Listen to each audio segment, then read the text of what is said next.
पादाय कृष्णपृष्ठाय भूतले श्रीमते भक्ति वेदांत स्वामी इति नामिने नमस्ते सारस्वती देवे गौरवाणी प्रचारिणे निर्विशेष शून्यवादी पाश्चात्य देशतारिणे। जय श्री कृष्ण चैतन्य प्रभु नित्यानंद श्री अद्वैत गदाधर श्रीवास आदि गौर भक्त वृंदा। हरे कृष्ण कृष्ण कृष्ण हरे हरे, हरे राम राम राम हरे हरे। गुरुवे गौरचंद्राय राधिकाय तदालये कृष्णाय कृष्ण भक्ताय तद्भक्ताय नमो नमः। हरे कृष्णा। आप सभी का इस भगवत गीता कोर्स में बहुत बहुत स्वागत है, जिसमें हम लोग भगवत गीता के अंतर्गत आने वाले 11वें अध्याय को समझने का प्रयास कर रहे हैं और ये जानने का प्रयास कर रहे हैं कि भगवान ने अर्जुन को जो विश्व रूप दिखलाया था, उस विश्व रूप के अंदर अर्जुन ने क्या क्या देखा।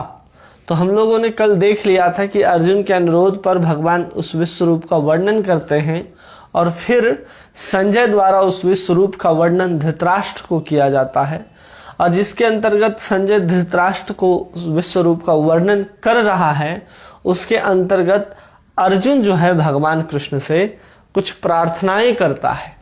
उस प्रार्थना को हम लोग 15वें श्लोक से आगे देखना आरंभ करते हैं कि वहां पर भगवान से अर्जुन कह क्या रहा है। हम लोगों ने विश्व रूप के अंतर्गत दिखाई देने वाले तीनों कालों को एक ही जगह स्थित देखा।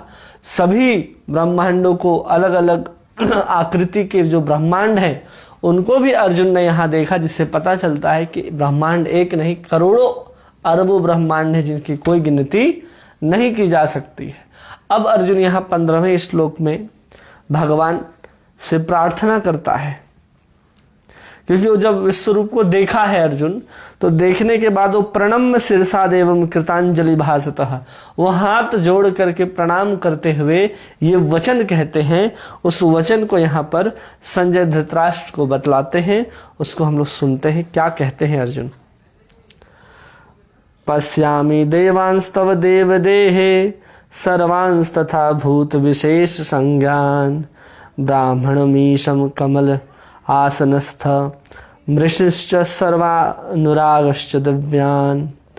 अर्जुन ने कहा, हे भगवान कृष्ण, मैं आपके शरीर में सारे देवताओं तथा अन्य विविध जीवों को एकत्र देख रहा हूं। मैं कमल पर आसन ब्रह्मा, शिव जी तथा समस्त ऋषियों एवं दिव्य सर्पों को देख रहा हूं। क्या कह रहे हैं यहाँ पर कि पश्यामि देवांस तदेव देवः, मैं आपके शरीर में क्या देख रहा हूं? सर्वप्रथम कमल पर आसीन ब्रह्मा को देख रहा हूं, और उसी शरीर में मैं सभी देवताओं को भी देख रहा हूं। क्या कह रहे हैं कि मैं वहां पर सभी देवता को देख रहा हूं। कमल के ऊपर जो आसीन रहते हैं, उन ब्रह्मा को भी देख रहा हूं। उसके साथ कह रहा है कि मैं भगवान शंकर को भी देख रहा हूं और दिव्य सर्पों को भी देख रहा हूं। तो इसका अर्थ क्या है कि वो भगवान विष्णु को भी क्षीर सागर में लेटे हुए देख रहा है अर्जुन। और उसी में कहता है भगवान विष्णु कहाँ लेटते हैं? सर्प के ऊपर। वो सर्प को भी वासुकी कहा जाता है। तो प्रभुपाद जी बताते हैं कि उस दिव्य सर्प को ही यहाँ पर वासुकी कहा जा रहा है। तो उसी सर्प के ऊपर भगवान विष्णु लेटे हैं। इसलिए कह रहा है कि मैं क्या देख रहा हूं भगवान आपके विश्व रूप के अंदर, कि सभी देवता ब्रह्मा विष्णु महेश सहित आपके शरीर के अंदर ही हमें दिखाई दे रहे हैं। ऐसा अर्जुन भगवान से कहता है। फिर देखिए 16वें श्लोक में क्या कहता है। अनेक बाहु उदर वक्त्र नेत्रम पश्यामि त्वां सर्वतो अनंत रूपम नान्तः न मध्यम न पुनस्तवादिम पश्यामि विश्वेश्वरः विश्वरूपः। हे विश्वेश्वर, हे विश्वरूप, मैं आपके शरीर में अनेकानेक हाथ, पेट मुंह तथा आंख को देख रहा हूं, जो सर्वत्र फैले हैं, जिनका अंत नहीं है। आप में न अंत दिखता है, न मध्य दिखता है, और न ही आदि दिखता है। भगवान यहाँ तो क्या कह रहा है? विश्वेश्वर, विश्वरूप, दो शब्द से यहाँ पर भगवान को अर्जुन संबोधित करता है। एक शब्द है जो यहाँ कह रहा है कि विश्वेश्वर, आप इस विश्व के क्या हैं? विश्वेश्वर, ईश्वर हैं, मालिक हैं। और फिर कह रहा है विश्वरूप, आप इसके क्या हैं? आधार हैं। आप ही विश्वरूप में अपने एक अंश से प्रविष्ट होते हैं। मैं आपके शरीर में अनेकानेक हाथ, पेट, मुंह तथा आंख देख रहा हूं। मतलब जो भगवान के विश्व रूप में अनेक हाथ, आंखों को देख रहा है, अनेक आंख देख रहा है। केवल आंख ही नहीं देख रहा, अनेक पेट भी देख रहा है, वक्त्रम नेत्रम, और साथ साथ मुंह भी देख रहा है। ये सब क्या बता रहा है अर्जुन? कि ये सब बहुत सारे हैं। बहुत सारे का अर्थ है यहाँ पर कि जिसकी गिनती नहीं की जा सकती। जब अनेक कह रहा है और इसका अर्जुन को न आदि दिख रहा है कि ये सब शुरुआत कहाँ से है, न उसका मध्य समझ में आ रहा है कि उसका मध्य कहाँ होगा और वो अंत कहाँ जा करके होता है, ये रूप देख करके समझ में ही नहीं आ रहा अर्जुन को कि ये जो आंख, पेट, मुंह, हाथ जो आपके ही शरीर में दिख रहे हैं वो कहाँ से शुरू हो रहे हैं और कहाँ पर समाप्त हो रहे हैं। इसलिए भगवान को असीम कहा गया है। जिसका आदि, अंत और मध्य तीनों का पता ना हो, वो कहाँ से आया है, कहाँ खत्म होता है, इस अवस्था में उसको असीम कहा जाता है। तो इसी असीमता को यहाँ पर अर्जुन, भगवान की असीमता को अर्जुन यहाँ पर अपने प्रार्थना में व्यक्त करता है। अगले 17वें श्लोक में अर्जुन कह रहा है भगवान से, किरीटिनम गदिनम चक्रणिं च तेजोरासि सर्वतो दीप्तिमन्तं पश्यामि त्वां दुर्निरक्षयं समन्ता दीप्त अनला धुतिम प्रमेयम। आपके रूप को उसके चकाचौंध तेज के कारण देख पाना कठिन है, क्योंकि वह प्रज्वलित अग्नि की भांति अथवा सूर्य के अपार प्रकाश की भांति चारों ओर फैल रहा है। तो मैं भी इस तेजोमय रूप को सर्वत्र देख रहा हूं, जो अनेक मुकुटों, गदाओं और चक्रों से विभूषित है। क्या कह रहा है कि कैसा है कि देख पाने में बहुत मुश्किल हो रहा है अर्जुन को। कैसे दिक्कत हो रहा है? तो अर्जुन बता रहा है कि जो आपका प्रकाश जो निकल रहा है आपके शरीर से, वो कैसा निकल रहा है? वो चकाचौंध करने वाली रोशनी है भगवान। क्या है वो? चकाचौंध करने वाली रोशनी। उस प्रकाश में क्या हो रहा है? आंखें जो है अर्जुन की वो पूरी तरह से खुल नहीं पा रही हैं, और ऐसा लग रहा है जैसे प्रज्वलित अग्नि हो। बहुत सारा भीषण आग लग जाता है, जब उस भीषण आग में हम अपने आंख को व्यवस्थित रूप से खोल करके देख ही नहीं पाते कि क्या है। ऐसा लग रहा है जैसे सैकड़ों हजारों सूर्य के प्रकाश जो है वहां पर प्रकाशित है, और पूरा का पूरा आपका जो स्वरूप है वो तेजोमय लग रहा है। भगवान कैसा लग रहा है? तेजोमय लग रहा है, जिसके कारण अर्जुन को देखना, सर्वत्र जब देख रहा है इस चीज को, कैसे देख रहा है? अर्जुन को सर्वत्र देख रहा है। और कैसे देख रहा है? अनेक मुकुट और गदाओं और चक्रों से भूषित है। ये स्वरूप क्या है? जिसमें भगवान मुकुट को भी धारण किए हैं, गदा को भी धारण किए हैं, और चक्र को भी उन्होंने हाथों पर धारण कर रखा है। किन हाथों पे? अभी अभी जिस श्लोक में कहा कि अनंत हाथ हैं, अनंत मुख हैं, अनंत पैर हैं, जिसका आदि, मध्य और अंत दिख नहीं रहा है, वैसे स्वरूप में सब में मुकुट धारण किए हैं, सब में गदा है, और सब में भगवान के विश्व रूप ने क्या रखा है? ये अस्त्र, आयुधों को धारण कर रखा है। यहाँ पर आचार्य बताते हैं कि जब चकाचौंध रोशनी है, सूर्य से भी अधिक प्रकाशित तेजों में पूरा का पूरा स्वरूप है, तो अर्जुन फिर कैसे देख रहा है उस स्वरूप को?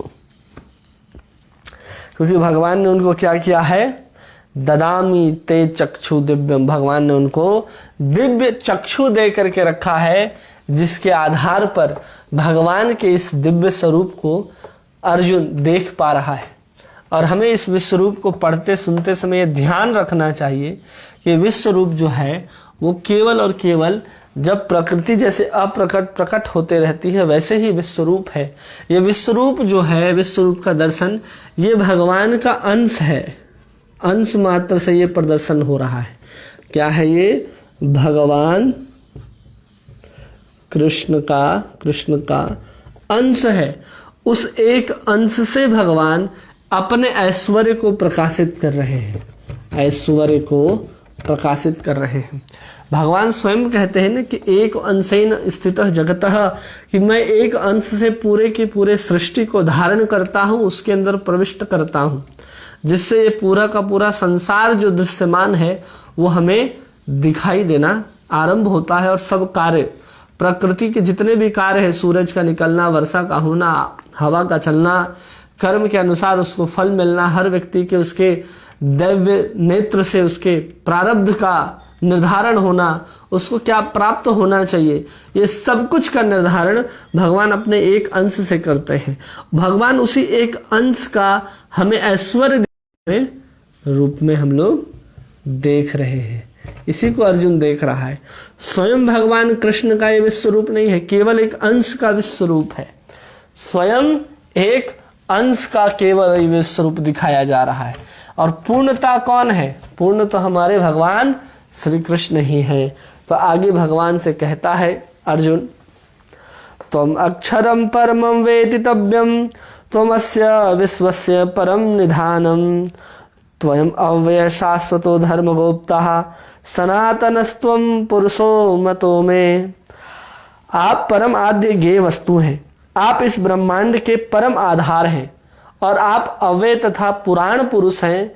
आप सनातन धर्म के पालक भगवान हैं, यह मेरा मत है। अब यहाँ पर अर्जुन अपने मत को दे रहा है कि आप क्या हैं?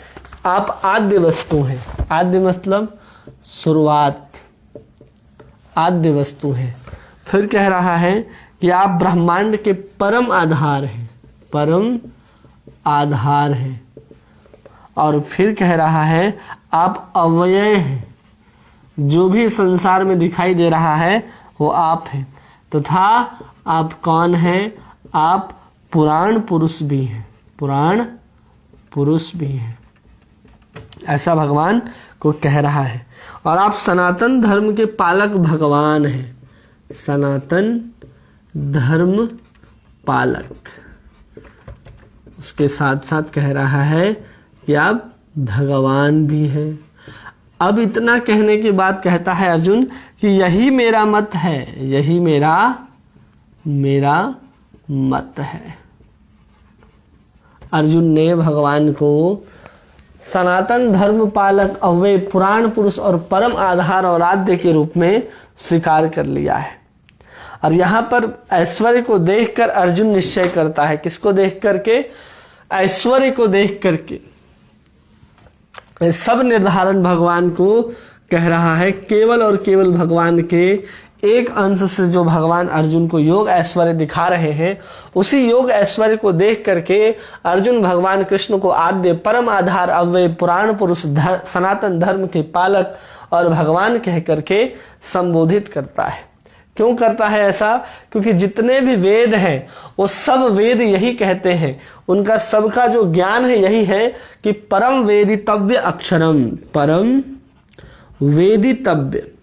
वेदितव्य का अर्थ होता है कि जिसको जानना चाहिए, जिस अक्षर को, जिस पुरुष को, जिसका पतन ना हो, जिसका क्षर ना हो, उसको जानने के लिए जो वेद हमें निर्धारित करते हैं, उस चीज को अब अर्जुन यहाँ पर क्या कर लिया है? देख लिया है। क्योंकि यही कहा जाता है उपनिषद में कि सकारणम कारणाधिधिपो न चास्य कश्चित् जगतान चाद्यपि। सनातन सर्व कारणों के कारण पुराण पुरुष यही है। यही भगवान जो है वो क्या है? सनातन और पुराण पुरुष भी है। इसलिए यहाँ पर भगवान को परम आधार कहा जा रहा है। भगवान कहते हैं ना, मैं सबका माता धाता पितामह आधार भी हो गए। अव्यय भी हो गए कि शक्तियां जो हैं भगवान की अव्यय हैं। पुराण पुरुष भगवान ने कहा कि मैं ये ज्ञान पहले सूर्य को भी दे चुका हूं, तो पुराण पुरुष हो गए। सनातन है क्योंकि वही हमारे जीव आत्मा के जो धर्म होता है सेवा, जीव आत्मा का धर्म क्या है? सेवा। वो कैसे परम पुरुष की सेवा कर सकता है? उस धर्म के पालक और संस्थापक भी भगवान है। इसलिए उसको ऐश्वर्य को देख करके यहाँ भगवान कह करके संबोधित करता है और कहता है अर्जुन कि यही मेरा मत है।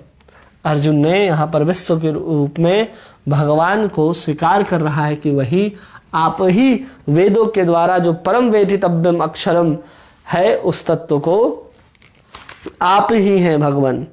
अब आगे इस श्लोक में कह रहा है अर्जुन, श्लोक संख्या 19, अनादि मध्य अनंत वीर्यम अनंत बाहु शशि सूर्य नेत्रम पश्यामि त्वां दीप्त हुतास्वक्त्रम स्वतेजसा विश्वमिदं तपन्तम। आप आदि मध्य तथा अंत से रहित हैं, आपका यश अनंत है, आपकी असंख्य भुजाएं हैं और सूर्य तथा चंद्रमा आपकी आंखें हैं। मैं आपके मुख से प्रज्वलित अग्नि निकलते आपके तेज से इस संपूर्ण ब्रह्मांड को जलते हुए देख रहा हूं।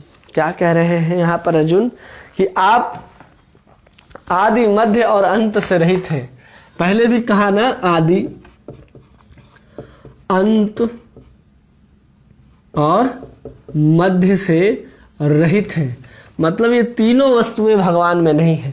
ये तीनों वस्तुएं जिसमें नहीं है वही कौन हो सकता है? वही सत्य सनातन हो सकता है।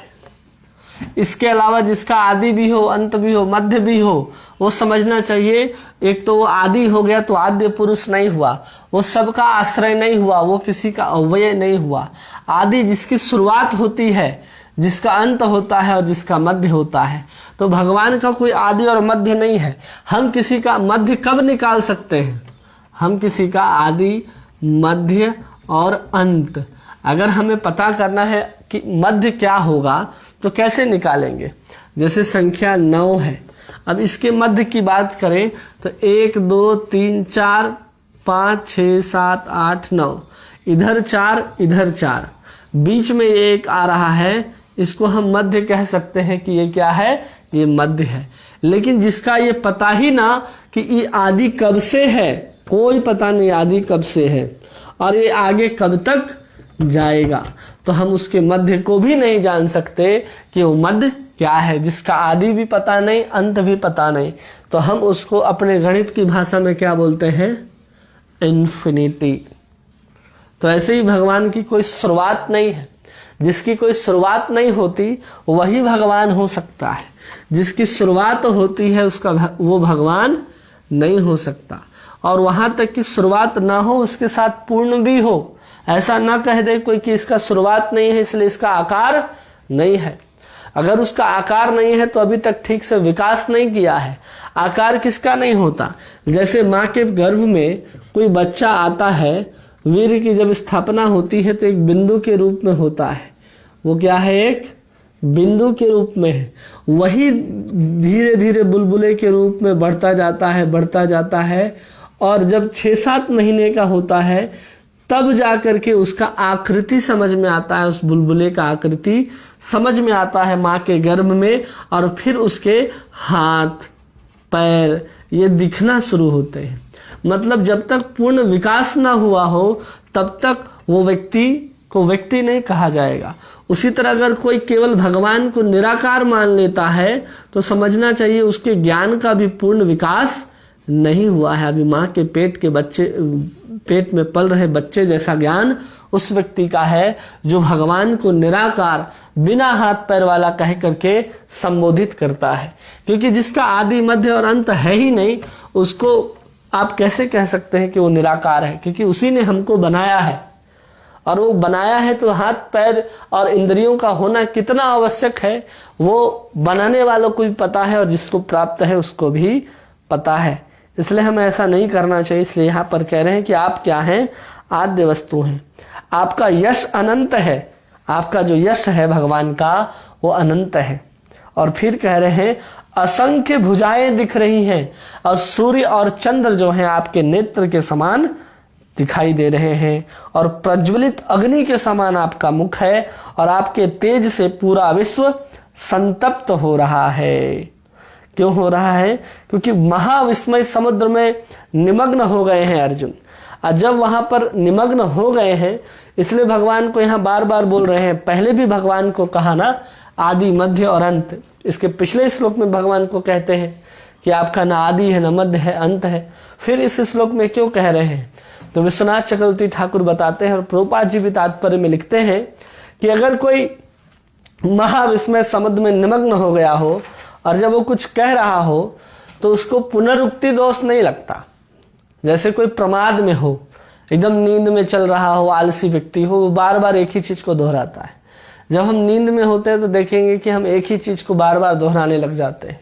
कोई अधिक हर्ष में होता है तो एक ही चीज को बार बार दोहराता है। जब ऐसी स्थिति में होता है तो उसको दोषयुक्त नहीं कहा जा सकता। और शास्त्र के अनुसार अगर भगवान कृष्ण की महिमा का गान हो रहा है तो उसमें पुनरुक्ति का दोष नहीं लगता है। इसलिए बार बार यहाँ पर आदि मध्य और अंत अर्जुन कह करके संबोधित कर रहे हैं, भगवान की प्रार्थना कर रहे हैं, स्तुति कर रहे हैं भगवान की अर्जुन, जिसमें बार बार एक ही शब्द को वो दोहरा रहे हैं। आगे श्लोक में देखते हैं भगवान को क्या कहते हैं अर्जुन। द्वौ पृथ्व्यो इदम् अनन्तरं हि व्याप्तं तयेकेन विश्वस्वः सर्वः दृष्टाद्भुतं रूपामुग्रं तवेदं लोकत्रये प्रविष्टितं महात्मनम्। यद्यपि आप एक हैं किंतु आप आकाश तथा सारे लोकों और उनके बीच के समस्त अवकाश में व्याप्त हैं। हे महापुरुष, आपके इस अद्भुत तथा भयानक रूप को देखकर सारे लोक भयभीत हो गए हैं। क्या कह रहा है? आकाश तथा सारे लोकों के बीच का जो अंत है, मतलब पृथ्वी से लेकर के आकाश, पृथ्वी से आकाश तक जो कुछ भी दिखाई देता है उस सब में व्याप्त हैं आप। क्या हैं आप? व्याप्त हैं। और आपके इस रूप को देख करके क्या हो रहा है? अद्भुत और भयानक लग रहा है। ये रूप कैसा लग रहा है अर्जुन को? अद्भुत है और भयानक है। जब अर्जुन को यह रूप भयानक लग रहा है इसलिए अर्जुन कह रहा है कि जो दूसरे लोग के जो देवता आदि हैं वो देख करके भयभीत हो रहे हैं। दूसरे लोग क्या हो रहे हैं? देख करके भयभीत हो रहे हैं। कौन? दूसरे लोक के वासी। अब ये समझिए कि यहाँ तो अर्जुन ही केवल देख रहे थे भगवान के विश्व रूप को, लेकिन यहाँ पर अर्जुन जिस वाक्य को कह रहा है इसे पढ़ करके हमें ये पता चलता है कि केवल अर्जुन ही नहीं इस स्वरूप को देख रहा बल्कि और भी कई लोग देख रहे हैं। तो आचार्य हम लोगों को समझाते हैं कि यहाँ पर अर्जुन क्या देख रहा है? जो व्याप्त है, पृथ्वी आकाश सर्वत्र व्याप्त है। जो क्या है? व्याप्त। तो वहां पर किस रूप में व्याप्त है? सब कुछ काल के रूप में व्याप्त है। भगवान आचार्य समझाते हैं कि जो सब जगह व्याप्त है, जो अद्भुत और भयानक लग रहा है, जिसको सब लोग देख करके भयभीत हो रहे हैं, वो किसका स्वरूप है? काल का ही स्वरूप है। और इस विश्वरूप को पृथ्वी, अंतरिक्ष, आकाश एवं समस्त दिशाओं में परिव्याप्त हो रही है। ये स्वरूप जो है कहाँ कहाँ व्याप्त हो रहा है? सभी जगहों में परिव्याप्त हो रहा है। और अन्य लोकों के वासियों के द्वारा भी ये विश्वरूप का दर्शन किया जा रहा है। और ये भी कहते हैं आचार्य कि जो लोग महाभारत के उस कुरुक्षेत्र में उपलब्ध जो योद्धा हैं, जैसे जो उसमें अलग अलग लोग अलग अलग रूप से देख रहे हैं, कोई भगवान को मित्र के रूप में, सखा के रूप में, कोई काल के रूप में, कोई मृत्यु के रूप में, कोई अपने काल के रूप में देख करके भयभीत हो रहा है, तो उसी युद्ध के मैदान में जो भक्ति वाले लोग हैं, जैसे भीष्म पितामह है, द्रोणाचार्य है, भीष्म पितामह है, द्रोण है, फिर संजय है या फिर व्यास जी हैं, इन सबको जब इस विश्वरूप को देखना है तो ये सब क्या हो रहे हैं?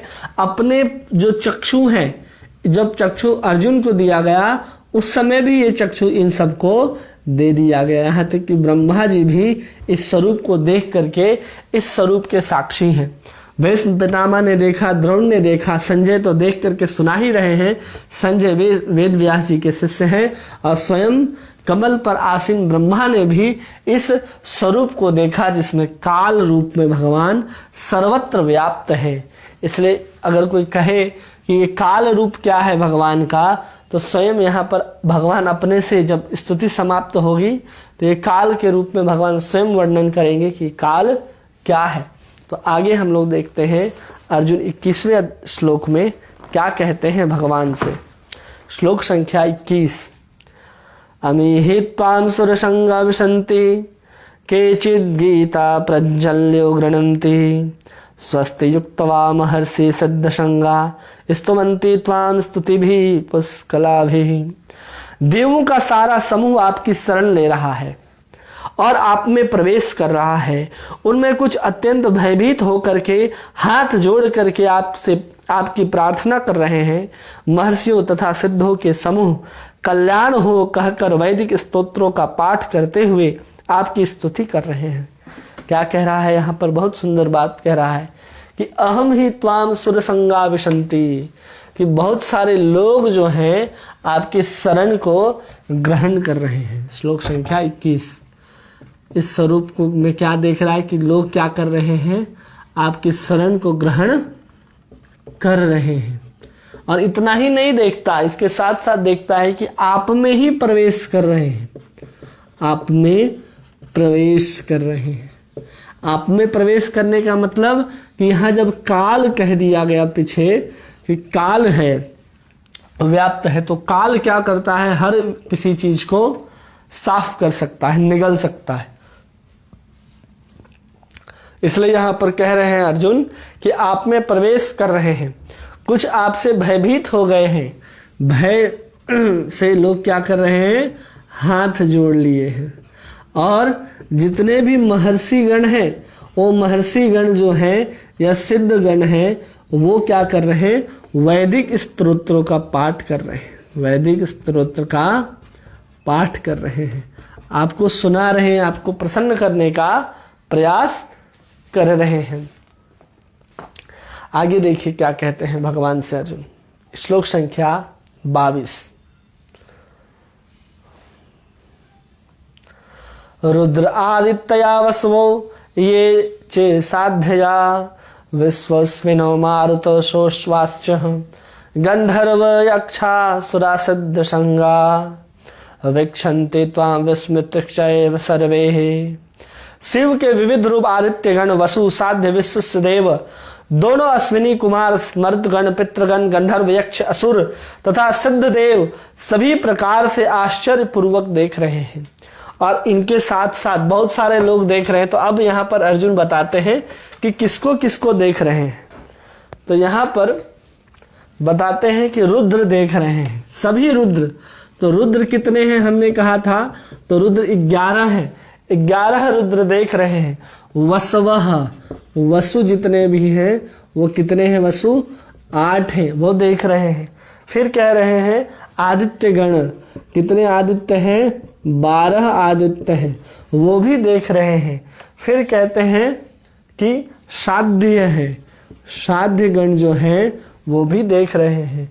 2 अश्विनी कुमार हैं, वो अश्विनी कुमार भी भगवान के इस रूप को देख रहे हैं। और फिर मरुतगण है। ये मरुतगण कितने हैं? ये मरुतगण जो है 49 हैं। और फिर पितृगण देख रहे हैं। पितृगण के लिए यहाँ जो शब्द यूज किया गया है वो कहा गया मरुत्र ऊष्मापा। तो इसको समझिए, ऊष्मा, जो ऊष्मा को ग्रहण करता हो उसको ऊष्मा कहा जाता है। वैदिक शास्त्र में कहा जाता है कि जो हमारे पितृगण हैं वो लोग ऊष्मा से ही अपना भोजन ग्रहण करते हैं। जो क्या करते हैं? ऊष्मा को ही ग्रहण करते हैं। या फिर ये भी कहा जाता है कि जो पितृगण हैं उनका भाग जो है ऊष्मा होता है। या फिर जो उष्ण द्रव्य को ही ग्रहण करता है उसको पितृ कहा जाता है। इसलिए यहाँ उष्ण कहा जा रहा है। क्या है ये शब्द? उष्ण, जो गर्म। उष्ण मतलब क्या होता है? गर्म। तो उनको कहा जा रहा है उष्णम। फिर गंधर्व, यक्ष, राक्षस तथा जितने भी सिद्ध देव हैं, सिद्ध देव जो हैं वो सब आपका इस स्वरूप का दर्शन कर रहे हैं। मतलब केवल अर्जुन ही नहीं, अर्जुन के अलावा रुद्र, वसु, आदित्य, साध्य, अश्विनी कुमार, मरुदगण, पितृगण, बहुत सारे देवता जो हैं इस स्वरूप का दर्शन अर्जुन के साथ साथ कर रहे हैं। और फिर आगे कहते हैं श्लोक संख्या 23, रूपम महंते बहुवक्त्र नेत्रम महाबाहु बाहु बाहुरूपपाद बहुदरम बहुदृष्टकारलम दृष्टम लोका प्रवथितास्तताहम। हे महाबाहु, आपके इस अनेक मुख, नेत्र, बाहु, जंघा, पांव, पेट तथा भयानक दांतों वाले विराट रूप को देखकर देवतागण सभी सहित सभी लोग अत्यंत विचलित हैं और उन्हीं की तरह मैं भी हूं। क्या कह रहा अर्जुन कि अनेक मुख हैं, अनेक नेत्र हैं, अनेक जंघाएं हैं, अनेक पेट हैं और भयानक दांत वाले इस विराट रूप को देख करके देवतागण जैसे डर रहे हैं वैसे मैं भी डर रहा हूं। अर्जुन ऐसे कहता है भगवान से। श्लोक संख्या 24 में देखिए क्या कह रहा है। नभ स्पर्शम दीप्तनेक वर्णम व्यत्तानाननं दीप्त विशाल नेत्रम दृष्ट्वा हि त्वां प्रविथितान् अंतरात्मः धृतिं च विन्दामि समं च विष्णु। हे सर्वव्यापी विष्णु, नाना ज्योतिर्मय रंगों से युक्त आपको आकाश का स्पर्श करते, मुख फैलाए तथा बड़ी बड़ी चमकती आंखें निकाले देखकर भय से मेरा मन विचलित हो रहा है। मैं न तो धैर्य धारण कर पा रहा हूं, न मानसिक संतुलन ही रख पा रहा हूं। यहां पर अर्जुन क्या कह रहे हैं कि मैं अपने मानसिक संतुलन को नहीं रख पा रहा हूं। क्यों नहीं रख पा रहा हूं? क्योंकि जब चारों तरफ एक ही जैसा अलग अलग रंग, अलग अलग आंखें, अलग अलग तरह की जो सब कुछ जो दिख रहा है वो अत्यंत दिव्य और भयानक और आश्चर्यमय है, जिसको आज तक कभी देखा नहीं गया, सुना नहीं गया, उस स्वरूप को भगवान यहाँ पर प्रदर्शन करते हैं। अब वहां पर ऐसे दिव्य नेत्र को, ऐसे भगवान की जो मुकुट है वो आकाश को स्पर्श करता हुआ मालूम हो रहा है और दीप्त अनेक वर्णम और सब जो रंग है, विविध प्रकार के रंग भगवान के शरीर में दिखाई दे रहे हैं। भगवान कृष्ण एक हाथ, दो हाथ में अब दिखाई नहीं दे रहे हैं अर्जुन को। उनके हाथ अनंत हो गए, पांव अनंत हो गए, उनके मुख अनंत हो गए, उनमें दांत विकराल विकराल दिखाई दे रहे हैं। सूर्य और चंद्रमा के समान जो तेज प्रकट होता है वो सिर्फ आंखों से प्रकट हो रहा है। उनके शरीर से जो दीप्त प्रकाश प्रज्वलित हो रहा है वो मानो हजारों सूर्य की रोशनी को भी एक दिए के समान दिखाई देने वाला पड़ रहा है। जैसे सूर्य के सामने हम कोई दिए को रखते हैं, ऐसे भगवान का दिव्य तेजोमय उस दिव्य आभा अर्जुन को दिखाई पड़ रही है, जिसको देख करके अर्जुन का मन पूरी तरह विचलित हो गया है और अपने आप को धैर्य भी नहीं रख पा रहा, न अपने आप को मानसिक संतुलन बना पा रहा है कि हे भगवान, आपको मैं किधर से देखूं, कहां तक देखूं और कैसे देखूं, सर्वत्र आप ऐसे व्याप्त हैं। तो आगे अर्जुन कहता है 25वें श्लोक में फिर, दृष्टा करालानि च ते मुखानि दृष्टेव कालानल सन्निभानि दिशो न जाने न लेभे च शर्मः प्रसिद्ध देवेश जगन्निवास। हे देवेश, हे जगन्निवास, आप मुझ पर प्रसन्न हो। मैं इस प्रकार से अपने प्रलय अग्नि स्वरूप मुखों को तथा विकराल दांतों को देख करके अपना संतुलन नहीं रख पा रहा। अब मैं मोहग्रस्त हो रहा हूं। क्या कह रहा है अर्जुन कि मैं आपका जो ये स्वरूप है, जो प्रलय अग्नि स्वरूप जो आपका मुख है जिसमें विकराल नेत्र है, इस प्रलय अग्नि को अर्जुन दिखा रहे हैं। मतलब अब प्रलय दिखाना मतलब काल स्वरूप अर्जुन देख रहा है भगवान का। जहां हमने काल की बात की कि भगवान को सब कुछ दिख रहा है, सब कोई देखते हुए दिखाई दे रहे हैं, तो स्वरूप क्या है भगवान का? काल है।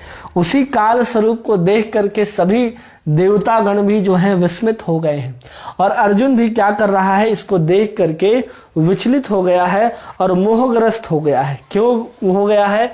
तो इतना विशाल स्वरूप है, जैसे लग रहा है कि सभी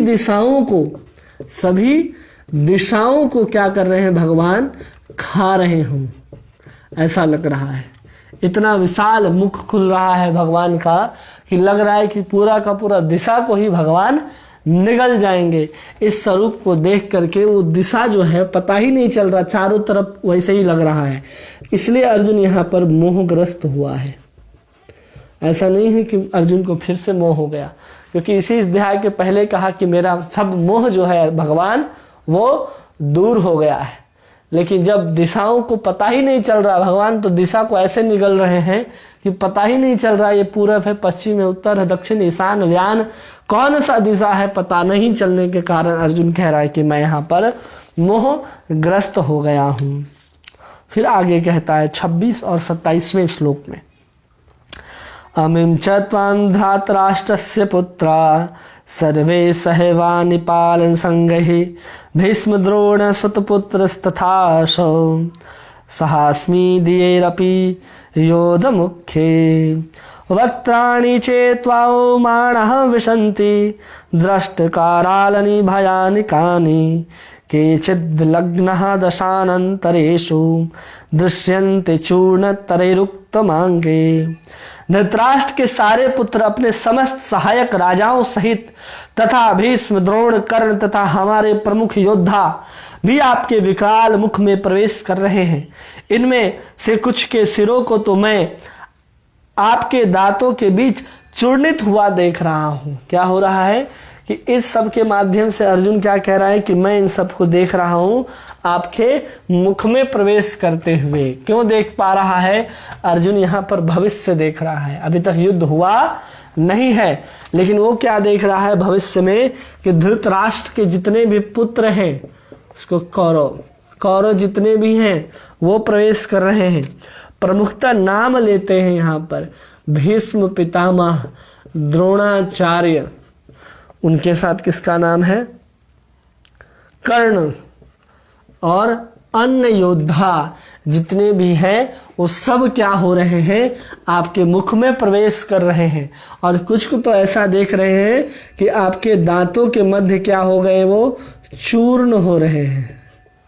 मध्य में क्या हो रहे हैं? वो चूर्ण हो रहे हैं। अब ये समझिए कि भीष्म पितामह, द्रोणाचार्य तो उस समय मैदान पे थे, लेकिन कर्ण कब आए थे? जब भीष्म पितामह को बाण लग गया था और बाण की सैया में भीष्म पितामह लेट गए थे, तब कर्ण आए थे युद्ध के मैदान में युद्ध करने के लिए। तो अभी तक कर्ण आए नहीं हैं, लेकिन यहाँ पर पहले ही से दिख रहा है कि वे सब भगवान के काल रूपी मुख में समा गए हैं। तो अर्जुन यहाँ पर ये देख लिया कि भीष्म पितामह, द्रोणाचार्य और कर्ण आदि जो हैं वो सब काल के मुख में चले गए हैं। तो अब अगला श्लोक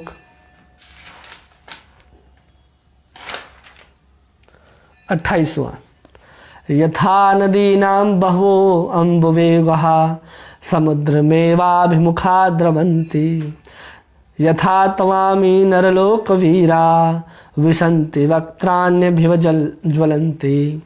जिस प्रकार समस्त नदियां अनेक तरंगे समुद्र में प्रवेश करती हैं, उसी प्रकार ये समस्त महान योद्धा भी आपके प्रज्वलित मुखों में प्रवेश कर रहे हैं। कैसे प्रवेश कर रहे हैं?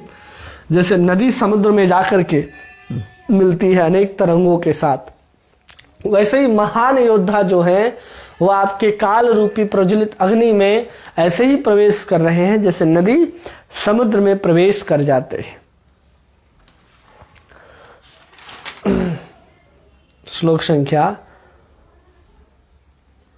29, यथा प्रदीप्तं ज्वलनं पतंगा विशन्ति नाशया समृद्ध वेगा तथैव नाशाय विशन्ति लोका सत्वापि वक्त्राणि समृद्ध वेगः। मैं समस्त लोगों को पूर्ण वेग से आपके मुख में उसी प्रकार प्रविष्ट होते हुए देख रहा हूं जिस प्रकार पतंगे अपने विनाश के लिए प्रज्वलित अग्नि में कूद पड़ते हैं। अर्जुन क्या कह रहे हैं कि मैं कैसे देख रहा हूं, जैसे आप देखे होंगे पतंगों को, वो पतंगे क्या करते हैं, वो पतंगे जिस ओर प्रकाश होता है उस ओर गति करते हैं और उसी के चारों ओर घूमते हैं। जैसे आप ठंड के दिनों में देखेंगे, दिवाली के समय जब हम किसी बल्ब को जलाते हैं तो उस समय वहां पर बहुत सारे कीड़े आ जाते हैं। क्या आ जाते हैं? बहुत सारे कीड़े आ जाते हैं छोटे छोटे बल्ब के चारों ओर, और उससे टकरा के जमीन में गिर जाते हैं।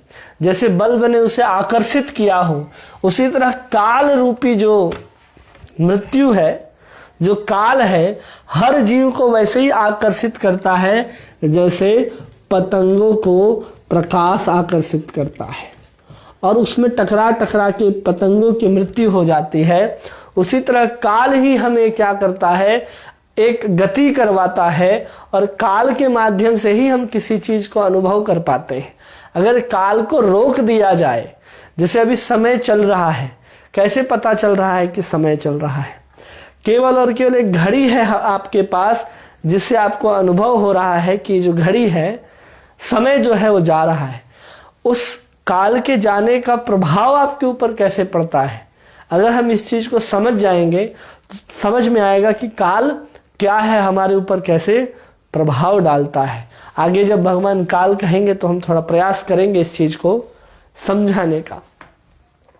श्लोक संख्या 30। ललिहसे ग्रसमानः समन्ता लोकान समग्र वंदने ज्वलबधिं तेजो भिरापूर्यः जगत समग्रम भासत्वोग्रहो प्रतपन्ति विष्णु। अर्जुन कहते हैं कि हे विष्णु, मैं देखता हूं कि आप अपने प्रज्वलित मुखों से सभी दिशाओं के लोगों को निगल रहे हैं। आप सारे ब्रह्मांड को अपने तेज से आपूरित कर अपनी विकराल झुलसाती किरणों सहित प्रकट हो रहे हैं। क्या कह रहे हैं अर्जुन? कि आप क्या कह रहे हैं? समस्त दिशाओं को पुनः यहाँ पर कह रहे निगल रहे हैं और ऐसा लग रहा है कि आप अपने अपूर्ण ज्वलित विकराल झुलसती किरणों के सहित प्रकट हो रहे हैं इस ब्रह्मांड में, ऐसा प्रतीत होता है। यहाँ पर काल के रूप में जो अर्जुन देख रहा है वो क्या देख रहा है कि काल क्या कर रहा है? सबको विनाश कर रहा है, सबको निगल रहा है, सबको क्या कर रहा है? समाप्त कर रहा है। काल क्या कर रहा है? पहले तो कहा कि सब लोग प्रवेश कर रहे हैं, तो सबको निगल रहा है, विनाश हो रहा है, सब मृत्यु को प्राप्त हो जा रहे हैं, कोई चूर्ण हो जा रहा है। क्या हो जा रहा है? चूर्ण हो जा रहा है। ऐसे कुछ शब्द थे ना जो अर्जुन ने कहे इस काल रूप को देख करके, तो यही सबको यहाँ पर अर्जुन कहता है जो सभी दिशाओं को खत्म कर रहा है और इस ब्रह्मांड में इस ज्वलन के साथ प्रवेश कर रहे हैं। किसके साथ? ज्वलन के साथ प्रवेश कर रहे हैं।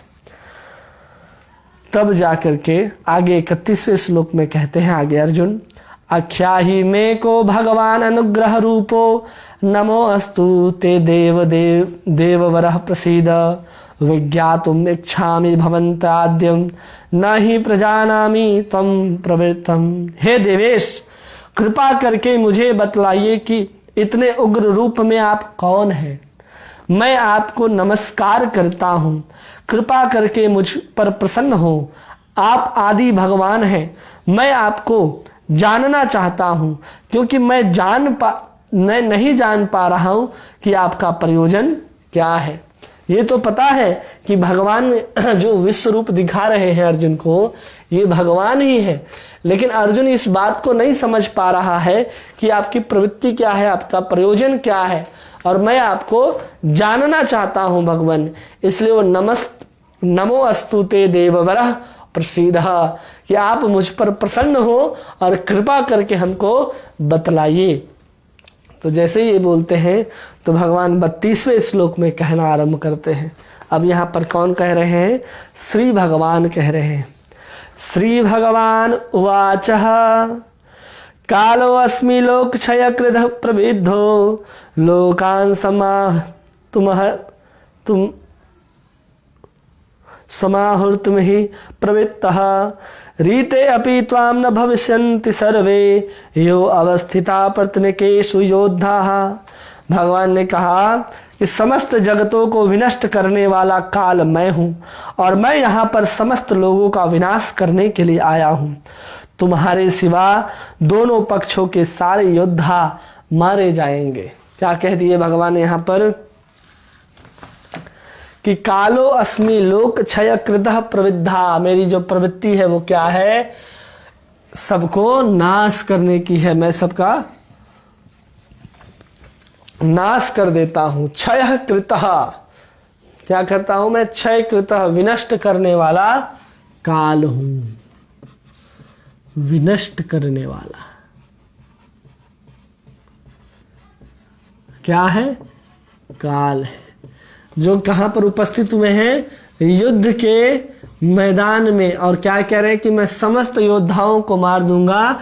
किसे छोड़ करके, तुम्हें छोड़ करके। तुम्हें अर्थात पांचों पांडवों को छोड़ करके सारे योद्धा उस युद्ध के मैदान पर मारे जाएंगे। और मैं क्या करने आया हूं, मैं इन सबको विनाश करने के लिए ही आया हूं।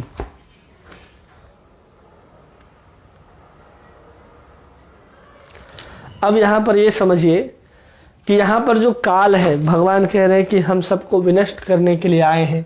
एक होता क्या है, अब ये काल क्या है इसको देखते हैं। हमने कहा कि जो काल है वो दो प्रकार का होता है। एक कहते हैं नित्य काल, नित्य काल। एक को कहते हैं खंड काल। ये काल दो तरह का होता है, एक नित्य काल है और एक खंड काल है। ये नित्य काल जो है वो हमेशा भगवान के धाम में रहता है। जब हम नित्य कह रहे हैं तो इसमें किसी प्रकार का भूत, वर्तमान और भविष्य का सवाल नहीं है। मतलब ये जो नित्य काल है वो हमेशा वर्तमान में ही रहता है। कहाँ रहता है ये काल, हमेशा वर्तमान में ही चलता है। ये काल कभी भी भविष्य और कभी भी भूत में नहीं जाता। कभी हम ऐसा नहीं कहते दिव्य धाम में, गोलोक वृंदावन में, वैकुंठ आदि लोकों में कि भगवान का जन्म कल हुआ था या हमारा अस्तित्व में आना कल हुआ था। धाम में रहने वाले जितने भी लोग हैं उनमें काल का प्रभाव नहीं पड़ता, वो हमेशा वर्तमान में ही रहते हैं। हम हमेशा सोचते हैं ना यहाँ पर आकर के कि हमारा जन्म कब हुआ है, 1993 में हुआ है। हमारा देश आज़ाद कब हुआ है, 1947 में आज़ाद हुआ है। अब ये बताओ कि आज़ाद हुआ है और हम जब जन्म लिए, ये वर्तमान है या भूत है? ये क्या है, ये भूत है जो बीत गया। अब जो हम जी रहे हैं वो एक क्षण के लिए मान ले कि जो इस साल हम लोग हैं वो 2022 में है। यह हमारा वर्तमान को दर्शाता है कि हम कहाँ उपस्थित होकर के भगवत गीता को सीख रहे हैं। तो हम 2022 के अंतर्गत आने वाले जून जुलाई के महीने में भगवत गीता को सीख रहे हैं। और फिर भविष्य जो हमको अभी तक पता नहीं है कि हम कब तक और रहने वाले हैं, या जो हम सीख रहे हैं उसको कब हम आत्मसात करने वाले हैं, उस समय का हमको ज्ञान नहीं है। तो भूत, वर्तमान और भविष्य, ये भूत, भविष्य और वर्तमान जो है वो खंड काल के अंतर्गत आता है। वही खंड काल मतलब टुकड़ा। नित्य काल को खंड करेंगे तो वो भूत भविष्य में बट जाता है, इसलिए इस काल को यहाँ पर नित्य खंड काल कहते हैं। नित्य काल केवल वैकुंठ आदि लोकों पर निवास करता है और खंड काल भौतिक जगत के अंदर निवास करता है, जिसमें हम पता कर पाते हैं कि अमुक वस्तु का जन्म जो है कब हुआ था और फिर उसकी मृत्यु कब हुआ था, बीच में वो विकास कितना किया। ये सब कुछ हम लोग काल के माध्यम से ही समझ पाते हैं। अगर काल को हटा दे तो ये सब का कोई प्रभाव ही नहीं पड़ेगा। जैसे लोग नित्य धाम में निवास करते हैं, ना उनकी आयु बढ़ती है, ना वस्तुओं का क्षय होता है, ना उनकी आनंद में कोई कमी होती है। ये काल ही क्या करता है, विनष्ट करने वाली वो दिव्य भगवान की शक्ति है। भगवान का अंश स्वरूप है ये काल, जो हम सबके अंदर समय की एक प्रभाव को दर्शाता है। काल क्या है? एक प्रभाव के जैसा है। क्या है? एक प्रभाव के जैसा है। कैसे प्रभाव डालता है? आप देखेंगे कि आप छोटे जब थे, बचपन में आप छोटे ही होते हैं, तो बचपन में आप क्या कर रहे होते हैं? आप जिन वस्तुओं को महत्व दे रहे होते हैं, या आपकी हाइट जितनी होती है, आपकी ऊंचाई जितनी होती है, वो समय के साथ धीरे धीरे बढ़ता जाता है। और जो आपको प्रारब्ध से प्राप्त हुई आयु है, वो धीरे धीरे घटती जाती है। हमारा जो ऊंचाई है शरीर का, वो बढ़ जाता है, वो हम 6 फीट तक चले जाते हैं। लेकिन हमारी आयु जो है, अगर हमें 100 वर्ष की प्राप्त हुई है, तो 6 फीट के आने तक हमारी आयु मात्र 60 वर्ष की बचती है। तब तक हम क्या करते हैं? अपने आप को बढ़ाते रहते हैं। और जब इन सबको हम नापना शुरू करते हैं कि अरे हम तो जब 5 साल के थे तो हमारी हाइट 4 फीट की थी, और फिर हम जब 8 साल के हुए तो हम 5 फीट के हुए। फिर हम ऐसे ही अपने आयु के अनुसार अपने ऊंचाई को, आयु को, समय को, वस्तु को भी देखते हैं। वही काल क्या करता है? हमारे सामने वस्तु को भी खाता है। जैसे हमारे सामने एक सेव रखा है। क्या रखा है? सेव। सेव के ऊपर समय का प्रभाव कब ज्यादा पड़ता है? हमेशा समय का प्रभाव पड़ता है। लेकिन इस सेव को हम क्या करते हैं? छिलके से उतार देंगे तो एक ही दिन में वो क्या करेगा? पूरा का पूरा खराब हो जाएगा। लेकिन जैसे ही सेब को ऐसे ही रखते हैं तो समय के साथ वो क्या होता है? सड़ता जाता है। जैसे व्यक्ति जवान होकर के पुनः बूढ़ा होते जाता है, ये किसके प्रभाव से होता है? ये काल के ही प्रभाव से होता है। काल ही हर वस्तु को परिवर्तन करता है, काल ही हर वस्तु को मिटाता है। जो आज नहीं है, उनको जिसने मिटाया है वो काल है। आज हम इतने बड़े हैं, कल हम भी नजर नहीं आएंगे। ये प्रभाव भी किसका होगा? काल का ही होगा। काल हर वस्तु को विनष्ट कर देता है जब वो भौतिक जगत के अंदर आता है। यहाँ तक कि इस भौतिक जगत को भी विनष्ट कर देता है ये काल। ये काल सबको विनाश करने का ही स्वरूप है। ये काल का हर व्यक्ति पर अलग अलग प्रभाव पड़ता है। क्या पड़ता है? अलग अलग प्रभाव। जैसे अगर आप बहुत थके हो और रात को सोए तो पूरी की पूरी रात आपको ऐसे लगेगी कि अभी तो सोए थे और अभी सुबह हो गया। अगर आप बीमार हो, बार बार नींद खुल रहा हो आपका, तो वही रात आपको क्या लगेगा? अरे कितना लंबा रात है, अभी 11 बजे है, अभी 1 बजे है, अभी 3 बजे है, अभी 2 बजे है। ऐसा प्रभाव हमको देता है। कौन देता है? काल देता है। किसके आधार पर देता है? जो व्यक्ति है उसकी जो स्थिति है, उसकी जो मानसिकता है, उसके अनुसार काल प्रभाव दिखाता है। अगर हम किसी सिनेमा हॉल में जाएं और अपने मनपसंद फिल्म को देखें तो हमको लगेगा अरे फिल्म इतनी जल्दी खत्म हो गई। और कभी कभी जब हमें हमारे मन मुताबिक जब हम पिक्चर को नहीं देखते तो लगेगा यार कब खत्म होगा। ये घड़ी बहुत धीरे धीरे चल रहा है। तो ये प्रभाव दिखाता है अपना उस हिसाब से। और कभी कभी होता है ना कि हम 5 मिनट की चीज को देखते हैं। कभी कभी ऐसा होता है ना कि 5 मिनट के लिए कहीं गए, लगता है कि अरे पूरा दिन चला गया हमारा। ऐसा कभी कभी अनुभव होता है। तो ये सब प्रभाव किसका है? काल का ही हम सब के ऊपर प्रभाव है। जैसे जो लोग व्यक्ति सोया हुआ रहता है, जो तामसिक होते हैं, उनको काल कब सुबह हो रहा है, कब शाम हो रहा है, इसका कोई फर्क नहीं पड़ता है। और जब वही नित्य काल यहाँ पर प्रवेश करता है तो भगवान कह रहे हैं कालो अस्मि लोक क्षय कृत प्रवृत्ते। मैं यहाँ पर लोगों का विनाश करने के लिए आया हूँ। और यहाँ पर कह रहे क्या होगा कि तुम्हारे सिवा जो भी हैं युद्ध करने के लिए आए हैं, उन सबको मैंने क्या किया है? जीवित नहीं रहेंगे, ऐसा भगवान कह रहे हैं। मतलब मैं उनकी आयु को पहले ही हर चुका हूं। भगवान का कहने का तात्पर्य है कि मैं इन सबको पहले ही मार चुका हूं। इसलिए अर्जुन को मानो इसलिए कह रहे कि अगर तुम युद्ध करने के लिए प्रवृत्त नहीं भी होते हो अर्जुन, तो तुम सोचोगे कि अगर हम युद्ध करेंगे तो ही भीष्म पितामह द्रोणाचार्य और तुम्हारे जो सखी संबंधी है मारे जाएंगे। तो ऐसा नहीं है। तुम अगर युद्ध नहीं भी करते हो तो मैंने उन सबको पहले ही मार दिया है। अब तक भगवान अर्जुन को समझा रहे थे कि तुम क्यों युद्ध करोगे, कर्म से लेकर के ज्ञान, ज्ञान से ध्यान, भक्ति, अर्जुन को सब समझाते हुए भगवान यहाँ तक आए। और अब कहते हैं कि मैंने सबको मार दिया है, अगर तुम युद्ध नहीं भी करते हो अर्जुन तो सब मारे जा चुके हैं, इसलिए तुम क्या करो ये देख लो, किंतु ये लोग क्या है, भविष्य में रहने वाले नहीं हैं। अब इसको प्रभुपाद जी यहाँ तात्पर्य में लिखते हैं कठोपनिषद में, यस्य ब्रह्मा च क्षत्रम च उभे भावतः ओदनः मृत्युयोष सचेनम इत्थावेद यत्र सः।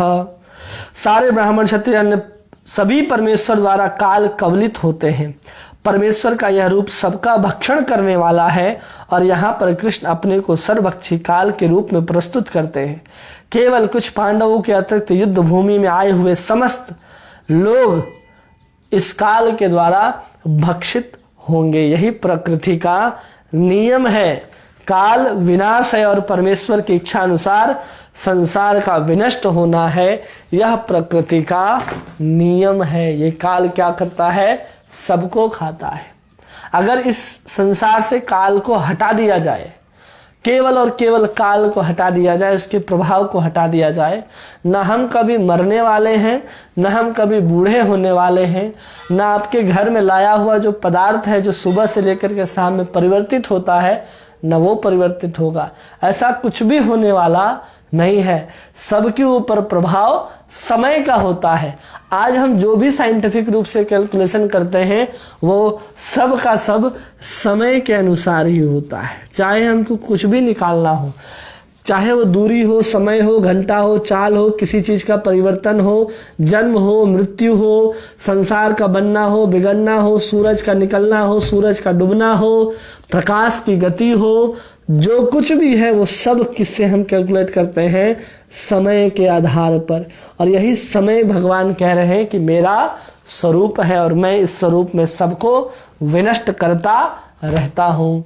ये काल किसी को विनष्ट अभी कर रहा है, किसी के ऊपर प्रभाव दिखा करके उसको अपनी मृत्यु की ओर आकर्षित कर रहा है। जैसे पतंगा क्या करते हैं, आकर्षित होते हैं प्रकाश की तरफ, वैसे ही हम सब क्या होते हैं, काल के प्रभाव में मृत्यु की तरफ आकर्षित होते हैं। हम अपने काल को भोग में, उपभोग में लगाते हुए जाते हैं और हमें पता ही नहीं चलता कि ये शरीर कब मृत्यु के समीप आकर के खड़ा हो गया है और हम उस काल के व्याल में, उस मुख में समा जाते हैं। भगवान 33वें श्लोक में कहते हैं अर्जुन को, तस्मात् त्वम् उत्तिष्ठ यशो लभस्व जित्वा शत्रुन् भुङ्क्ष्व राज्यं समृद्धं मयि वेते निहिता पूर्वमेव निमित्तमात्रं भव सव्यसाचिन्। क्या कह रहे हैं भगवान कि अतः उठो, लड़ाई के लिए तैयार हो, यश अर्जित करो, अपने शत्रुओं को जीतकर संपन्न राज्य का भोग करो।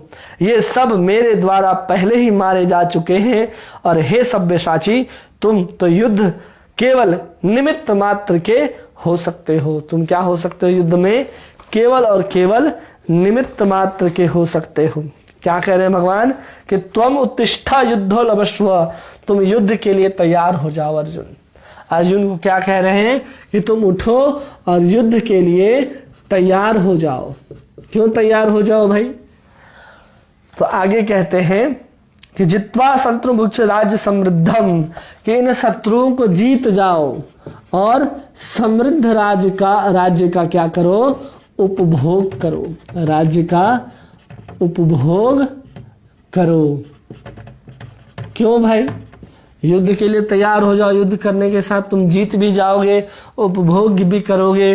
क्यों? तो भगवान कह रहे हैं कि मैंने इन शत्रुओं को पहले ही मार दिया है। शत्रुओं को क्या किया है? पहले ही मार दिया है। अब यहाँ पर जब पहले ही मार दिया है भगवान आपने, तो हम क्या करें? तो भगवान कहते हैं कि निमित्त मात्र भव सव्यसाची, केवल तुम युद्ध में क्या हो जाओ? निमित्त हो जाओ। क्या हो जाओ? केवल निमित्त हो जाओ। क्योंकि भगवान ने सब कुछ तो कर ही दिया। युद्ध के लिए तैयार हो जाओ, क्योंकि अगर तुम नहीं भी मारते तो सारे मेरे द्वारा पहले ही मारे जा चुके हैं। जब मेरे द्वारा पहले ही जा चुके हैं तो तुम युद्ध को अवश्य जीतोगे अर्जुन, जीत समृद्ध राज्य को और उपभोग करोगे। केवल मेरे द्वारा मारे जा चुके, इसलिए तुम युद्ध में केवल निमित्त मात्र बनोगे। और क्या कहते हैं भगवान यहाँ पर? सव्य साचिन। इसका अर्थ होता है जो बहुत श्रेष्ठता के साथ युद्ध के मैदान में तीर को चलाता हो, अत्यंत कौशल के साथ, उसे सव्यसाची कहते हैं। और ये भी कहते हैं ना केवल कारण मात्र। कुछ लोग कहते हैं ना ये संसार है, ये जो दुनिया है, ये अपने आप आ गया, आकस्मिक आ गया, शायद ऐसा हो सकता है, ऐसा जो लोग कहते हैं। तो प्रभुपाद जी समझाते हैं कि केवल कारण मात्र, कि केवल और केवल ये सब जो है मूर्ख लोग हैं। अंततः सबके जो मूल कारण हैं वो भगवान स्वयं होते हैं। जो लोग कहते हैं ना कि भगवान का कोई अस्तित्व नहीं होता है, तो यहाँ पर जब वो गीता को पढ़ेंगे ठीक से और समझने का प्रयास करेंगे तो हमें समझ में आएगा कि भगवान जो हमें बता रहे हैं वो सब क्या है? वो सब का सब एक सिद्धांत के साथ साथ एक विज्ञान भी है। अर्जुन उस विज्ञान को अभी तक सुन रहा था अपने कान के द्वारा, लेकिन अब भगवान को के अंदर वो सब कुछ घटते हुए देख रहा है कि भगवान कैसे सृष्टि करते हैं, भगवान उसमें कैसे प्रवेश करते हैं, कैसे सृष्टि चलती है और पुनः पुनः पूरा सृष्टि कैसे समाप्त होता है। ये सब कुछ भगवान के शरीर में अर्जुन होते हुए देख रहा है और उसको अनुभव भी कर रहा है, क्योंकि भगवान अर्जुन को ये सब कुछ अपने सामने दिखा रहे हैं। और जो लोग ऐसे ही मूर्ख लोग कहते रहते हैं ना कि संसार अपने आप आ गया, एक बम फटा और क्या हो गया? संसार का निर्माण हो गया। अरे वाह, बम इतना सही टाइमिंग के साथ, इतना सही विस्फोटक उसका हुआ कि जितने जो वस्तु जितना फैलना था उतना ही फैला, तब जाकर के सूरज चांद आ गए।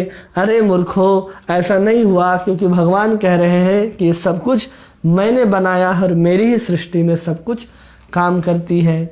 अगर किसी बच्चे को कहा जा रहे जाओ रूम को थोड़ा अरेंजमेंट कर दो, थोड़ा सामान को सलीके से रख दो, बच्चा जाए वहां एक टाइम मशीन लगा के आ जाए, हाँ मम्मी हमने टाइम मशीन लगाया है, वो फटेगा और कपड़े अपने जगह तय होकर के लग जाएंगे, कुर्सी टेबल अपने जगह आ जाएंगे, किताब कॉपी वापस फोल्ड होकर के अपने ड्रॉअर में चले जाएंगे, जितने भी कपड़े गंदे हैं अपने आप धुल जाएंगे केवल बम फटने से। अजीब मूर्खता है। ये बिग बैंग वाले जो हैं वो मूर्खता लेकर के बैठे हैं और भगवान कह रहे हैं सब मेरे द्वारा किया जाता है, और बाकी जो होते हुए दिख रहा है वो केवल और केवल कारण मात्र है, केवल और केवल कारण मात्र है।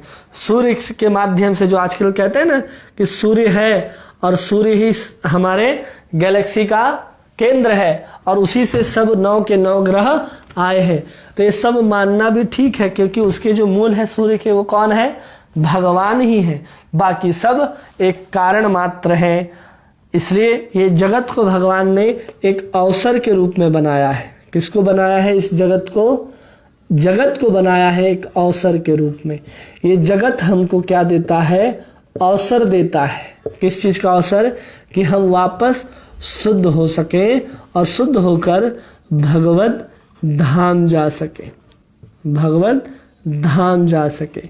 इसलिए भगवान ने बनाया है इस जगत को, जो हमें अवसर देता है। जैसे आजकल कह रहे हैं ना, आपदा को अवसर में बदलिए। अब इन संसार में ही हम रहना चाह रहे हैं, तो हम अवसर को आपदा में बदलना चाह रहे हैं। आपदा में या हम इस संसार को रहने लायक बनाना चाहते हैं, इस संसार में ही अपने सुख सुविधाओं को जुटाना चाहते हैं। इस संसार में हम सुख सुविधाओं को जुटाएंगे तो हम अपने लिए आपदा ही पैदा करेंगे, जबकि संसार को भगवान ने पहले से ऐसा बना करके दिया है कि तुम धीरे धीरे शुद्ध हो गए और शुद्ध होकर के भगवत धाम जाने के लिए तैयारी करोगे। इसलिए ये संसार में जो कुछ भी है वो हमारी शुद्धता के लिए बनाया गया है। हम भगवान को कैसे याद करेंगे, भगवान को कैसे स्मरण करेंगे, हम कैसे इस जो देहासक्ति है, जड़ आसक्ति है, शरीर के साथ, शरीर के संबंध के साथ, अहंकार के साथ कि मैं ये शरीर हूं, इसके साथ, तो ये सब क्या है? केवल और केवल शुद्धता के लिए बनाया गया है। अब इतने दूर तक हम लोग गीता पढ़ते आए हैं, तो यहाँ पर भगवान अर्जुन को बार बार कह रहे हैं कि तुम अपने कर्तापन को छोड़ो, तुम कुछ नहीं करते हो, प्रकृति सब कुछ करता है, तुम केवल एक निमित्त मात्र हो अर्जुन, यहाँ पर भगवान कह रहे हैं। अब भगवान हर जगह कह रहे हैं कि मत्तः परंतरम नान्यत् अहम सर्वस्व प्रभो। यहाँ पर अर्जुन को बोल रहे हैं कि अपने अहम को त्याग दो, और यहाँ पर भगवान अपने स्वयं के अहम को दिखा रहे हैं कि मैं सब कुछ करने वाला हूं। तो कई लोग गधे और मूर्ख लोग हैं ऐसा कहते हैं कि यहाँ भगवान कह रहे हैं अर्जुन को कि अपना अहंकार त्याग दो, लेकिन भगवान स्वयं मैं, मुझ में, मेरा, ये संसार, ये सब कुछ कर रहे हैं। तो भगवान के अंदर ईगो ज्यादा है।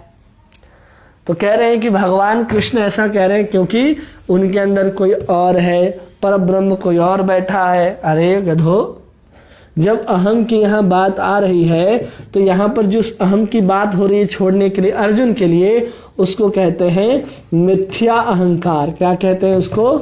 मिथ्या अहंकार।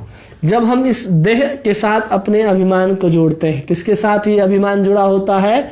देह के साथ। लेकिन भगवान का जो देह है, भगवान की जो आत्मा है, भगवान का जो मन है, वो सब क्या है? बराबर है, इनमें कोई भी अंतर नहीं है।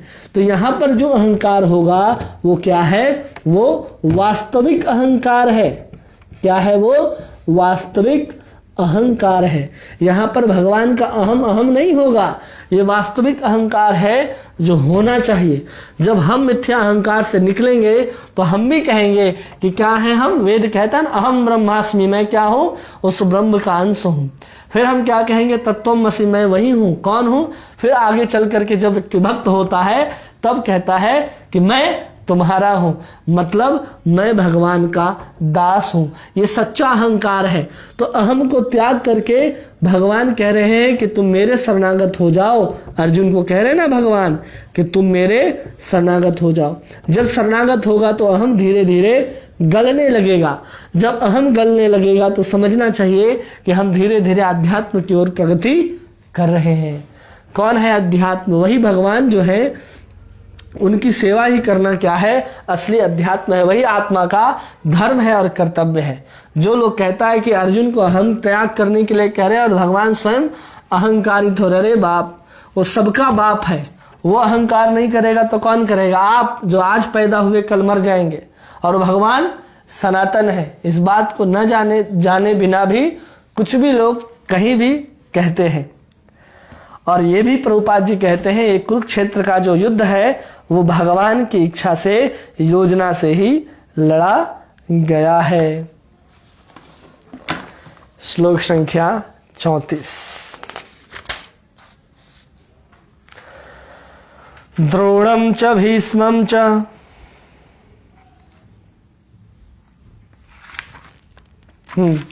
द्रोणं च भीष्मं च जयद्रथं च कर्णं तथ्यान्यापि योधवीरानः यं हतास्तवं जाहि माव्यतिष्ठा युद्धस्वजेतसी रणे सपत्नात्। द्रोण, भीष्म, जयद्रथ, कर्ण तथा अन्य महान योद्धा पहले ही मेरे द्वारा मारे जा चुके हैं। क्या कह रहे भगवान? सबसे पहले नाम ले रहे हैं द्रोण का, फिर नाम ले रहे हैं भीष्म का, फिर नाम ले रहे हैं कर्ण का, और इसके साथ कह रहे हैं कि अन्य योद्धा जो भी हैं वो सब मेरे द्वारा क्या हुए? पहले ही मारे जा चुके हैं। अब पहले ही मारे जा चुके हैं, भगवान यहाँ पर बता रहे हैं। अतः तुम उनका वध करो और तनिक भी विचलित ना हो, तुम केवल युद्ध करो, तुम अपने युद्ध में तुम अपने शत्रु को परास्त करोगे। क्यों परास्त करो? पहले ही हम मार दिए हैं। तो ये मत डरो कि भीष्म पितामह तुमको मार देंगे, द्रोणाचार्य, कर्ण तुमको क्या करेगा? पराजित कर देगा। ऐसा संभव नहीं है। ये सबको भगवान कह रहे कि मैंने पहले ही मार दिया है, तुम केवल युद्ध करो और युद्ध में क्या हो जाओ? विजय को प्राप्त कर लो। अब यहाँ पर इनका नाम ले रहे हैं, इसको ध्यान से देखिए। द्रोणाचार्य हैं, ये भीष्म है और ये कर्ण है।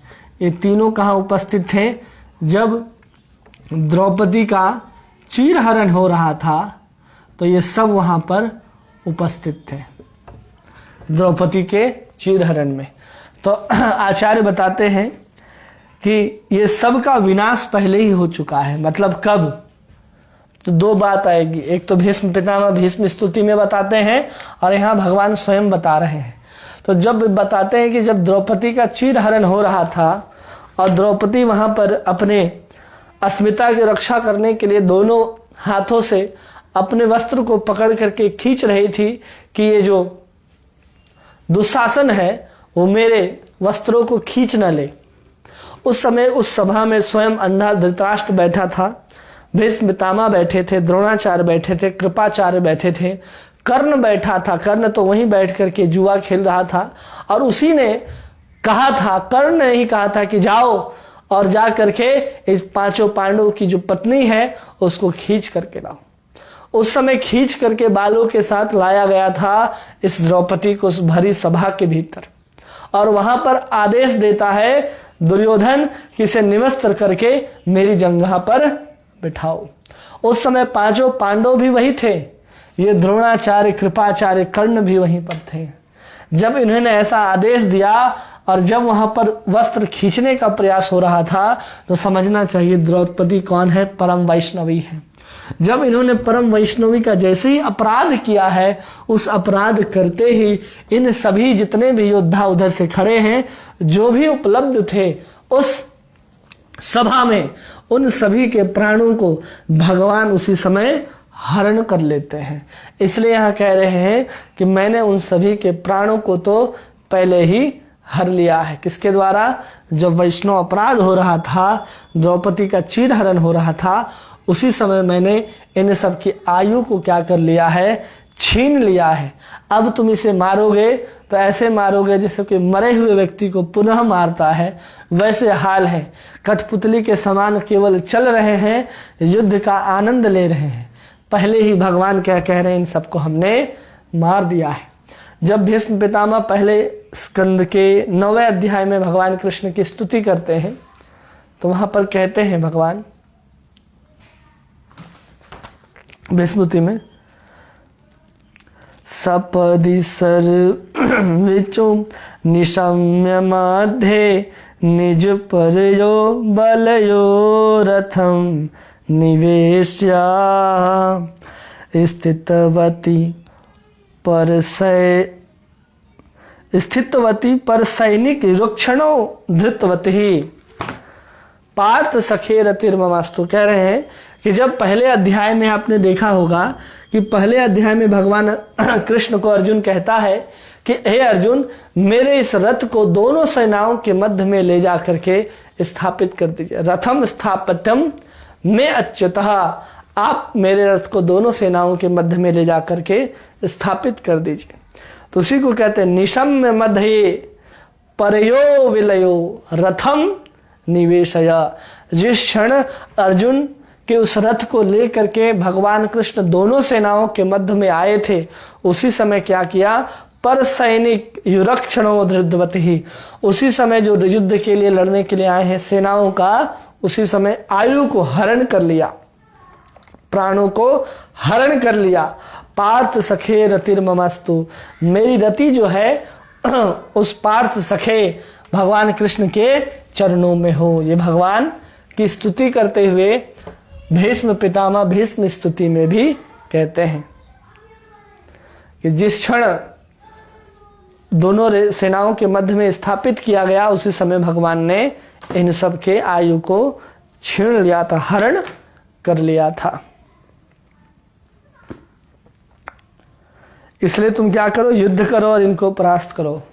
अब अर्जुन को कुछ करना नहीं है। भगवान ने कह दिया कि निमित्त मात्र भव्य सभ्य साचिन, केवल तुम एक निमित्त मात्र हो। अब इतना प्रार्थना करने के बाद, ये 4 श्लोक भगवान के द्वारा कहे जाने के बाद, अब अर्जुन प्रार्थना करता है वापस से, लेकिन उसके पहले यहाँ संजय एक वाक्य सुनाते हैं धृतराष्ट्र को। तो संजय उवाच, यहाँ पर कौन कह रहा है? फिर 35वें श्लोक में संजय कह रहे हैं धृतराष्ट्र से, एतत् श्रुत्वा वचनं केशवस्य कृताञ्जलिवपमानः कृतः नमस्तु कृत्वा भूय एवायं कृष्णं सद्गद्गदं भीत भीतः प्रणम्य। संजय ने धृतराष्ट्र से कहा, हे राजा, भगवान के मुख से इन वचनों को सुनकर कांपते हुए अर्जुन ने हाथ जोड़कर उन्हें बारंबार नमस्कार किया और उसने भयभीत होकर अवरुद्ध स्वर में कृष्ण को इस प्रकार कहा। अब यहां पर यह समझना है कि संजय कह रहे हैं धृतराष्ट्र से कि भगवान के इन सब वचन को सुना कि मैंने सबको मार दिया है, भीष्म पितामह द्रोणाचार्य पहले ही मारे जा चुके हैं। तो ये सब को सुन करके धृतराष्ट्र के मन में जो भाव आया उसको संजय समझ जाते हैं कि ये सोच क्या रहा है। ये धृतराष्ट्र सोच रहा है कि अब तो हमारे पुत्र की विजय जो है वो संभव नहीं है, हम विजय को प्राप्त नहीं कर सकता, ऐसा मन ही मन सोचता है। और ये सोचता है कि अगर अब हम संधि कर ले तो अब इस समय हम क्या कर ले, संधि कर ले, क्योंकि अब समझ गया धृतराष्ट्र कि हम जीतने वाले अब नहीं है।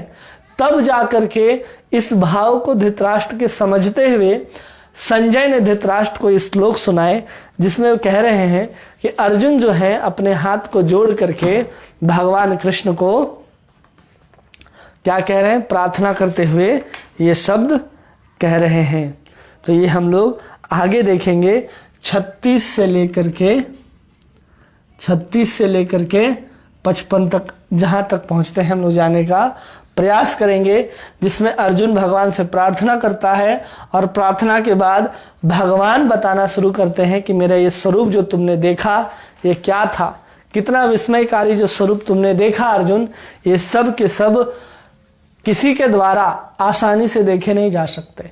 जो तुम अब दिव्य स्वरूप को देखोगे, अब भगवान से अर्जुन प्रार्थना क्या करता है, इस स्वरूप को देख करके आप पुनः उस 2 हाथ वाले स्वरूप को दिखलाइए भगवान। तो उसको दिखलाने के लिए भगवान जो कुछ भी कहेंगे वो सब कुछ यहाँ पर कल हम लोग श्रवण करेंगे कि भगवान इस द्विभुज स्वरूप वाले के स्वरूप में क्या कहते हैं और अर्जुन भगवान से और क्या प्रार्थना करता है, क्या क्षमा मांगता है कि हमने आपके साथ बहुत सारे अपराध किए हैं, उन सबको यहाँ पर अर्जुन कहना आरंभ करेगा। आप सभी का बहुत बहुत धन्यवाद। हरे कृष्णा।